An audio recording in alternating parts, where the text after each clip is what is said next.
Uzana sawubona. Sawubona Zwethu njani? Lapho ngumfowabo Nqumalo isigwili esisha inkinsele esisha isigwili uyezwa. Angiqalelana nkosazana ngibonge nje ithuba lezinsizwe ezimbili osebenza nazo ethe zalibeka phambi kwethu. Nkosazana ngizokuthembisa iGolden Diamond noma ngizokuthembisa umhlaba wonke ngoba umhlaba unabanikazi bawo. Kuphela ngiyokuthembisa nje impatho nothando nokukondla enkosazana. Hayi nemali encane. Ngiyafisa nkosazana ukuqonde ukuthi angizwanga Ntombi. Ngithe hayi nemali encane. Nkosazana ngoba ngichaza ukuthi ngithembisa uthando nokukondla nokuphatha kahle ntokazi. Hayi ngiyeza. Ngisaya lapho emalini ngoba before ngifike emalini kufanele ngiqale ngazi ukuthi umnumzane uDlamini imbenge yakhe igcwala ngokungakanani. Lela-ke nkosazana ngiyafisa ukuthi uphile nami kwelempela ngoba mina kwelemcabango ngiphila nawe. Ngiyakuzwa konke osekushiwo ntokazi vele konke sengikushilo kuzwakala kungenalo iqiniso kuwena.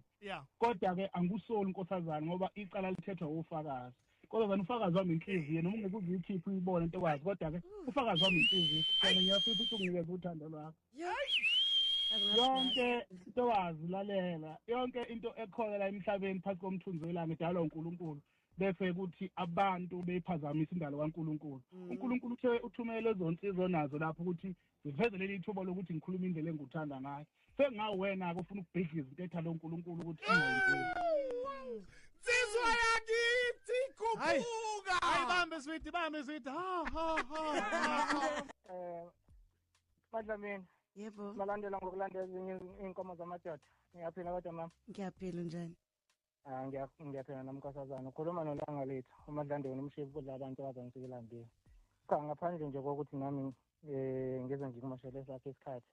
Ngiyabona nelanga selithambene. Kumele uhambise ibhakede ekhaya. So ubaba naye kumele aphekele. So angifisi ukubambezela la emfuleni. Ngoba nami bizongihlwela ngingasayibona indlela ekhaya. Kodwa cha ngithe ngila emfuleni intokazi hayi ngase ngiyibona inkosazana ngase ngithatheka nami ngase ngithi hayi cha angingadluli ngoba ke sengizwile ukuthi intokazi le ubaba usazamukela inkomo nami nginesicelo sokuthi ke ezakoMadlandweni inkomo zihambe ziyojika lapha egcekeni lakoDlamini. Ngiyafisa inkosazana le yakoDlamini ukuthi iyohlonipha lapha koMadlandweni. Ngiyazi nawe kukhona la uthi awuhloniphe khona njengomuntu osifazane. Kodwa inhloso yami akukona ukuthi ngifise izifiso zami nenhloso zami kodwa ukwanelisa lokho umnini okuyinhliziyo yami. Njengamanje inhliziyo yami bathi ayiphakele kodwa njengamanje kuwena